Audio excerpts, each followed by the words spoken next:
On my husband's birthday. I hid behind the curtains in his lab to surprise him. Instead, I watched Ethan walk in with his first love, Lily. She collapsed sobbing into his arms. And he didn't push her away. That's when I knew our marriage was over. When I arrived at City Hall, Ethan and Lily were entangled at the entrance. How touching, the cheating couple couldn't even wait until after our divorce to start their affair. My bitter laugh echoed as I approached. 3 people handling marital business at once, what a rare spectacle. Lily? What are you doing here? Ethan asked, panic flashing across his face. Lily immediately teared up, those peach blossom eyes glistening with practiced vulnerability. What could she possibly say? Admit she's the mistress supervising her lover's divorce proceedings? I told her to come, I stated coldly, watching Ethan pale. After 3 failed attempts to finalize our divorce, missed flights, forgotten IDs, sudden food poisoning, I'd summoned his precious Lily as insurance. This time, he wouldn't weasel out. As I marched ahead, I mentally inventoried the documents in my purse for the 11th time. My fingers had traced the Ethan Miller on our marriage certificate until the ink nearly faded. My bestie Sophia was already prepping our 3-day freedom bash at the bar. But my chest still tightened painfully. Alice, I have a headache. Maybe we should reschedule? Ethan's plaintive voice followed me. Both Lily and I rolled our eyes in unison. If he loved her so much, why the hesitation? The scene erupted when Ethan collapsed. Paramedics only allowed family in the ambulance. I yanked Lily back from climbing in. At the hospital, doctors found a brain tumor. Thunderstruck, I stared at the man who'd shattered my trust, now dependent on me. Sophia barged in later, demanding, "Where's the divorce papers?" Her crude comment about dumping the trash drew disapproving stares. Meanwhile, Lily kept appearing to weep dramatically at Ethan's bedside. Useless as ever. 30 days in ICU drained our savings. Each monitor beep mocked me, the cheater becoming my financial millstone. Sophia suggested cutting life support. But I remembered Ethan's recent headaches he'd ignored. During night shifts, I'd replay finding them in his lab that birthday afternoon. Lily had cooed over his awards before pivoting to tearful confessions. Now her crocodile tears soaked his hospital gown as machines breathed for him. The MRI scans glared from the light box. My lawyer's papers sat unsigned in my bag. Freedom waited. Yet I kept paying the medical bills. Some masochistic part needed to witness his awakening to finally hear why our vows meant so little. But the monitors kept their steady rhythm, the tumor keeping its secrets. My new life paused in the sterile limbo, caught between vengeance and lingering care. The divorce papers grew heavy in my purse, edges fraying from constant handling. Ethan fell right into the trap. The moment he finished asking, Lily's tears began cascading down her cheeks. "I just got divorced," she said, as if declaring newfound freedom. "Come chase me. We can be together again." True to form, she followed with, "Why did you leave me back then?" Lily inched closer until she collapsed against Ethan's chest, sobbing rhythmically between repetitions of why. He didn't push her away, merely sighing. "You gave up first." The sound of Lily's weeping made my temples throb. Thankfully, Ethan hurried her away. I never learned what happened later that night. Whether he went home.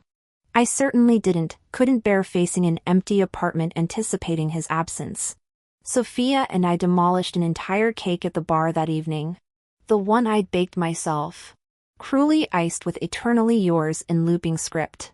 My first proper encounter with Ethan occurred in our living room at 9 a.m., sunlight slanting across hardwood floors. After pulling an all-nighter bartending, I stumbled home craving sleep. "You finally decided to come back," David sneered the instant I entered. "Where else would I go? Bar couches can't compare to real beds." I ignored him. "Get a respectable job." His angry belly jiggled beneath his shirt. I snorted. "Like yours? Please, I'm the city's top mixologist." Our bar's booming. The owner keeps raising my pay. Better than your pathetic existence as a forgotten academic with a broken family. Before I could voice the cruelty, David slammed his book on the coffee table. Do I still count as your father? Do I count as your daughter? My retort died as I noticed the handsome young man beside him clutching research papers. Familiar, a regular at the bar? Shrugging, I trudged to my bedroom and face planted on the mattress. David's world revolved around semiconductor research and molding students. This mediocre professor fancied himself a martyr for scientific progress, determined to become a stepping stone for national technological advancement. Tragically, he lacked that crucial 1% spark separating grinders from geniuses. His prized student, that same young man now in our living room, had shattered a decade-long research impasse within months. Now David poured his life's work into mentoring this prodigy, claiming the chosen ones must propel human innovation. Hogwash. My mission? Corrupt his golden boy into a directionless slacker like me. Ethan's vulnerability made him easy prey. After his sweetheart Lily abandoned him for pursuing academia under David, he'd become a bar regular. What better cure for heartbreak than a rebound? By right of timing, I became the interloper. I dragged Ethan through every notable Beijing cocktail den, exploiting his low alcohol tolerance.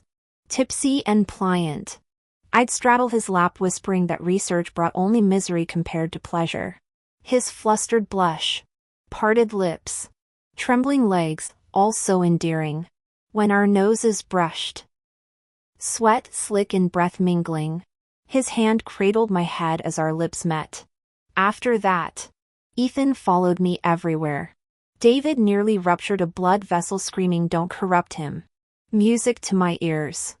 The louder he raged, the tighter I clung to Ethan, slamming doors like I'd done as a child watching him abandon mom for laps. To complete Ethan's downfall, I brought him nightly to my workplace. Yet the man wrote academic papers amidst our bar's neon haze.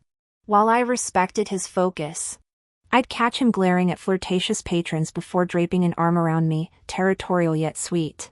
My initial scheme to spite David took an unexpected turn when Ethan proposed opening our own bar. I'd always dreamed of it but lacked drive until he handled permits, contractors, promotions. My role remained unchanged, crafting drinks behind the counter while he built our empire. On opening night, I genuinely kissed his cheek without pretense, flushing at his smile as he hung our "eternally yours" sign. David's subsequent meltdown when Ethan moved in with me could have powered a small city. Now, as Ethan lies comatose, the doctor's words detonate like grenades. We warned him 6 months ago about needing surgery. CT scans glare from the monitor, time-stamped a half-year prior. My mind reels. He knew? All those months together. And he never. The doctor looked at me standing there like a log, probably thinking I didn't even know the patient's condition and was utterly unqualified as family. He switched to a half-explanatory, half-reassuring tone. The patient's situation is complex. The surgery only has a 20% success rate, which might explain the hesitation. Then his voice sharpened. But without surgery, even that 20% chance disappears. Leaving the consultation room, I remained shell-shocked while Sophia bounced like an over-caffeinated squirrel. Surgery. Now. Preferably ending in tragic failure. If he dies, the insurance pays out $6 million. I squinted at her. What $6 million? Back in her wild youth, Sophia had tried every get-rich-quick scheme including insurance sales lured by promises of easy 6-figure incomes. She'd milked every relative dry before reality hit. You bought him insurance? Sophia snapped her fingers triumphantly. The kind that pays when they kick the bucket. Ethan was sharp enough too. My eyebrows shot up. Even I'd refused to be Sophia's insurance mark. How did Ethan, a stereotypical lab rat academic, fall for this? Unless. Alice. Wipe that cheating homewrecker look off your face. We're ride or die besties. Explain. Sophia hesitated before mumbling. After your dad David died, Ethan came to me. My eyelid twitched violently. David's death remained an open wound. The stubborn old researcher had collapsed alone in his lab while I was busy sabotaging Ethan's grades at bars. By the time Ethan found him, 4 months afterward, Ethan became my lifeline, finishing David's research, bringing my favorite sweet and sour fish, patiently removing every bone. He handled funeral arrangements like a proper son-in-law, even when I spat that our marriage was just revenge against David. Ethan's family has genetic risks, Sophia continued. After seeing what happened to David, he wanted precautions. $6 million. Her voice shifted to pragmatic urgency. Our bar's bleeding money. The landlord's threatening eviction. This place survived 10 years, you'll let it die? Ethan helped me open Endless Days Bar after David's death. Now I sponged his motionless body in the hospital bed. Sophia's voice cut through my thoughts. You divorced him cleanly. Why play nurse now? I owe him. The truth hung unspoken those dark days. Ethan's quiet care had anchored me. When I'd tried following David to the grave, Ethan physically held me together. Now monitors beeped rhythmically beside his still form. Sophia snorted. Bullshit. You're soft on him. Pity. I corrected harshly. Pity, he wasted his prime on David's research cult. 10 years chasing academic glory while others got rich. Look where it landed him. I chased Sophia out. Lingering with Ethan. Wake up and we'll finalize the divorce. Let you reunite with Lily. Your precious first love. The heart monitor chirped obliviously. Lily had visited twice before ghosting, her undying love crumbling against medical bills. I smirked bitterly. Even Lily, who'd once dumped Ethan over money, wouldn't touch this mess. Sophia's daily calls alternated between nagging about bar debts and my wasted nursing efforts. Hire someone, she'd yell. Can't afford it. I'd lie, ignoring that the bar's red ink stemmed from my neglect. Truth was, tending Ethan felt like atonement for David, for years of using him. As I adjusted his the monitor's steady pulse underscored my whisper. 20%'s better than 0. But you've got to wake up so I can stop feeling guilty. Understand? The room swallowed my words, leaving only the ventilator's mechanical sigh. Across town, our dying bar's neon sign flickered, endless days dimming with each unpaid bill. The nurse came to see me again, handing over the new medical bills. Ethan was a money pit. If he didn't wake up after costing me this much, every penny would be wasted. I stepped out of the hospital room and called customer service. Can my credit limit be increased? The rejection stung. I'd maxed out 4 cards already, all on payment plans. If Ethan didn't regain consciousness soon, I'd have to start a GoFundMe. I asked Sophia if crowdfunding platforms required friend verification first. My best friend looked at me like I'd lost my mind, her expression screaming she'd never endorse this financial suicide. Then loan me the money? I began. Not a dime. Sophia cut me off. Especially not for that jerk's medical bills. I'd rather feed cash to strays. As your real friend, I'm stopping this madness. That's how I ended up at the cafe near Lily's luxury condo. Glancing at real estate apps, I saw even the smallest units in her building started at 2,000 square feet with $15,000 per square foot pricing. Lily arrived draped in Chanel's spring collection. Limited edition jewelry glinting, a walking billboard of wealth. Ethan needs $700,000 for surgery. I blurted. Lily's laugh could frost champagne. You've always wanted him. If he wakes up, I'll sign divorce papers immediately. Her smirk sharpened. Only an idiot would take on this half-dead liability. Weren't true love supposed to be priceless? Either that saying was lies, or Lily's decade-long affection had always been tissue paper thin. Strangely, I pitied Ethan. This Hail Mary pass had failed. Clearly no princess would kiss this comatose prince awake. Since you never really cared. I stood abruptly. Stop wrecking marriages. I itched to scold this homewrecker on behalf of her parents, but simply turned to leave. Lily's bitter chuckle froze me. He was with me that birthday night. You assumed we slept together? Truth is, he rejected me. Collapsed while leaving. I took him to the hospital where he begged me not to tell you. Spent the whole night there. Her words kept coming like poisoned darts. Ethan always resented me quitting research. I just wanted better for us. Think he actually loves you? Please. You're just Professor Johnson's daughter. Like your father. He's incapable of love, a defective clone. Numb. I wandered into David's old study. For 10 years.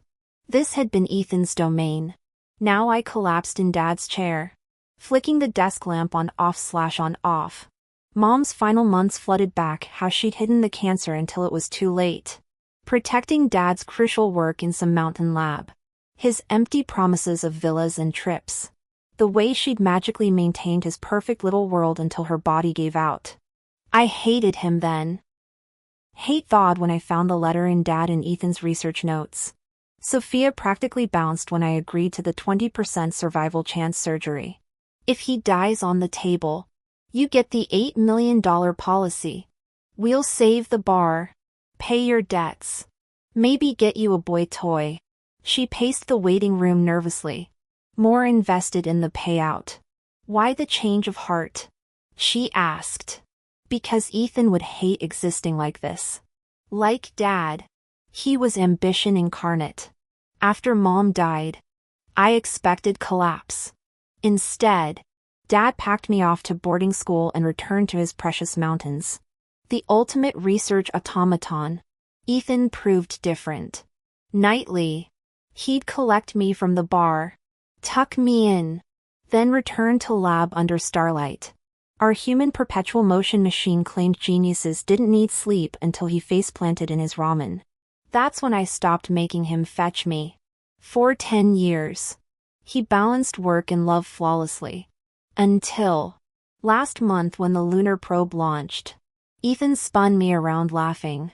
Can't discuss details. He'd said, eyes shining, but we did it. Alice. Your dad's moon dream, we made it.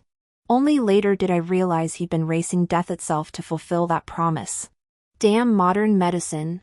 Sophia cursed when Ethan survived. Works when you don't want it to. She calculated aloud that humble professor would need decades to repay his bills.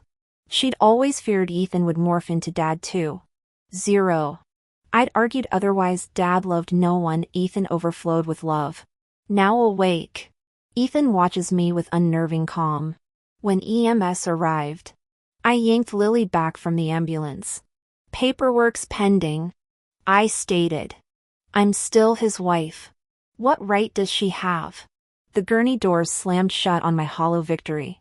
Just do it, he said. Let's get divorced. I sneered. In such a hurry to run to Lily? The light in his eyes flickered. He wanted to explain but remained silent. Gazing at me with that same obsessed look from our first fake kiss that he turned into real passion. The doctor said although your brain tumor was large and in a tricky position, it's benign. The surgery removed everything cleanly. You'll be perfectly normal now. Even the physicians called it miraculous. As if heaven first envied his brilliance then took mercy. His face instantly brightened. Alice. Seizing his post-surgery weakness after he gasped my name. I pressed my finger to his lips. I'm wheeling you to City Hall right now. Immediate divorce. Whoever backs out is a coward. No. I refuse. Ethan protested weakly. Struggling to raise his voice from his hospital bed. Eyes wide with frustration. I threw an envelope onto his sheets. Impressive. 10 years married without a single love letter. And your first is a suicide note. To my beloved wife, when you read this, I'll already be gone. Forgive my deception. I wanted endless days with you. But my body failed. I leave little except insurance money through Sophia, may it bring small comfort. I knew about you before you approached me. Your sweet tooth and spice aversion. How you crave iced drinks despite stomach aches. Your bar-hopping escapes from reality. Your dream to own a carefree tavern. All from David. He said he treasured two things, his research and you. Long before we met, he subjected me to 18 trials before entrusting both treasures to me. Knowing about your unresolved issues, he asked me to become your protector, brother, friend, guardian. I studied you before you noticed me. Envied your aimless joy, carpe diem spirit, adaptability, effortless ease. How you comfortably embraced being an unambitious little slacker. Your laughter hides deep loneliness. I wanted to erase that. Lily is my academic partner. I used her to make you jealous. Forcing myself to leave. The divorce was to free you. Every bureaucratic delay was my reluctance. Forgive me for failing to care for you properly. If reincarnated, I'd choose to be a lazy bum spending eternity with you. If Ethan weren't recovering from brain surgery, I'd smack his skull myself. Did he really think me some fairweather villain who couldn't weather storms? Though technically, the neurosurgeons already cracked his head open. Ethan grinned with boyish innocence. I snapped. I regret saving you. You owe me $6 million. Groping for my hand, he wheedled. Will taking me as payment suffice? Absolutely not. Clearly Ethan's a financial liability. But I'll keep him, he's right about my fear of loneliness. And only he makes eternity feel like home.